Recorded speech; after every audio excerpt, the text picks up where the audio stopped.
25 দিনের শিশুকন্যাকে কুয়োতে ফেলে দিল মা।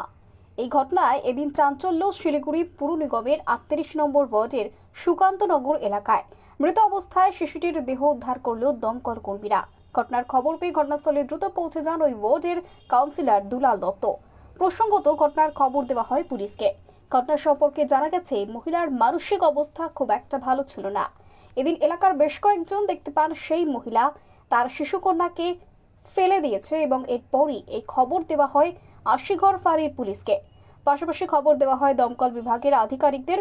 খবর পাওয়ার পরে দ্রুত তারা এসে কুয়োর জল পরিষ্কার করে শিশুকন্যার মৃতদেহ উদ্ধার করে দমকল কর্মীরা। ঘটনায় ইতিমধ্যেই মৃত শিশুকন্যা মাকে আটক করেছে পুলিশ। মৃতদেহ ময়নাতদন্তের জন্য উত্তরবঙ্গ মেডিকেল কলেজ হাসপাতালে পাঠানো হয়। না, ওরা কাজে যায়, গাড়ি চালাবে। আমি অফিসে বসেছিলাম, একটু আগে খবরটা পেলাম, সঙ্গে সঙ্গে আসে এবং ফায়ার ব্রিগেডও আসে। এসে যেটা শুনলাম যে বাচ্চাটার আজকে 25 দিন বয়স।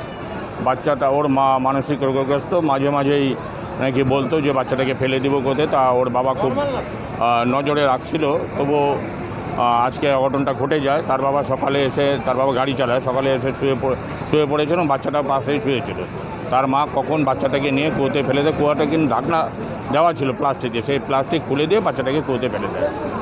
এবং এই যে ঘটনাটা ঘটে গেল, এটা ভাষায় প্রকাশ করা যাবে না। আমরা চাই যে আইন অনুযায়ী ব্যবস্থা নেওয়া হোক, ভদ্রমহিলা সত্যিকারে মানসিক রোগগ্রস্ত কিনা সেটাও যাচাই করা হোক, না এর মধ্যে অন্য কোনো কারণ আছে সেটা খুঁজে বের করা হোক। যে বাচ্চাটা ইস্যু হয়ে গেছে তার মায়ের নাম কি? মায়ের নাম বলতে হবে না, বাবার নাম হচ্ছে নয়ন চক্রবর্তী। দমকল এসেছেন? হ্যাঁ, ফায়ার ব্রিগেড এসেছে, তোলার কাজ চলছে, এখনও তুলতে পারেনি, প্রচুর জল আছে। পুলিশকেও খবর দেওয়া হয়েছে, পুলিশ আসছে। এটা তো বলার মতো ভাষা নেই যে এইটুকু একটা বাচ্চাকে এভাবে করে দিলে ঘটনাটা। এই জায়গাটার নাম সুকান্তনগর, আপনার ওয়ার্ড? 38 নম্বর। আপনার ওয়ার্ডে? হ্যাঁ।